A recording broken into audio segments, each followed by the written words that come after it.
Hello, my fellow coworkers. This is Jose Rodriguez with your Toolbox Talk. Today's topic is going to be pneumatic tools. Just follow me to the shop. All right, so now that we're in the shop, the first thing you need to do is get some glasses, right? Safety glasses. You know, you only have two eyeballs, and yeah, you don't grow them back. You also want to have a hard hat on, you never know what can happen here in the shop. I mean, it's pretty empty right now, but we could have Bob the Builder building some stuff. Nails could be flying off, all kinds of crazy stuff. When dealing with pneumatic tools, though, you want to make sure to have some ear protection too. I bought them at Walmart. They're like $7. I think your ears are worth more than $7 if you ask me.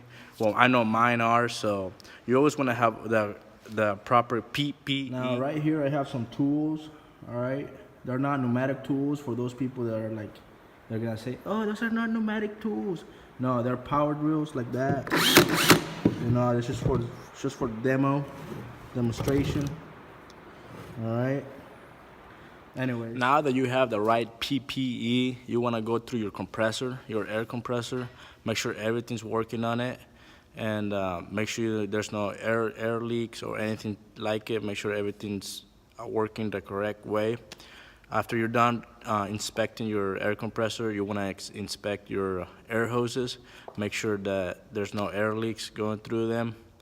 Okay, so right now what I'm doing, I'm just going through the hose and make sure there's no air leaks, make sure everything's working properly. Right here is what I want to talk about. That right here, it has a zip tie that it actually holds this hose just in case somebody was to bump into it, and this will come out flying and hit somebody on the head or in the eye or whatever. And it's not gonna hit you right in the eye because you got eye protection, right? Anyways, I hope you do.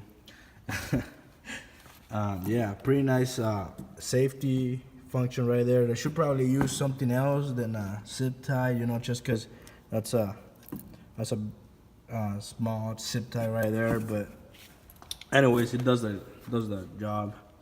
All right, you always want to make sure you have the right fitting that goes in between here,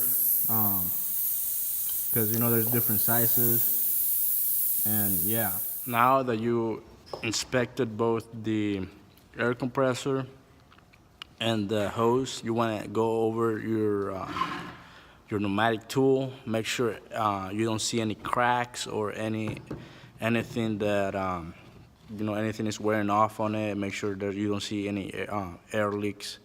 I know that over here on the air wand or whatever, I was hearing a air nose. yeah. As you can hear, there's an air leakage right there somewhere. If any pneumatic tool has an air leak, you should probably take it back to the shop. And it looks like this could be fixed with thread tape. It looks like you can just add a little thread tape right there and you'll be fine. But yeah, whenever you're coming across with something like this, make sure you get it fixed. That way we're not losing air. And it's just something to be aware of. To wrap this toolbox up, it's always important to have your PPE, your glasses, your hard hat, your visibility vest, ear protection.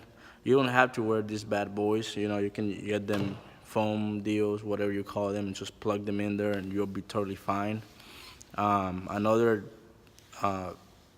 thing you can also add to the list, gloves. I like, whenever I'm working outside, I like to use gloves just because sometimes I get cut, and I don't even know where that came from. So so if I wear gloves, I protect them. I protect my hands that way. Going back to the pneumatic tools, you always want to make sure you go over every time you use the air compressor. You want to go over it, make sure nothing's wrong with it, make sure everything's working properly. Your air hose. You also want to go through your pneumatic tool, make sure there's no cracks, nothing that in the long run, nothing that's gonna screw up your work performance. With that being said, have a wonderful day, have a safe week, and see you in the next one.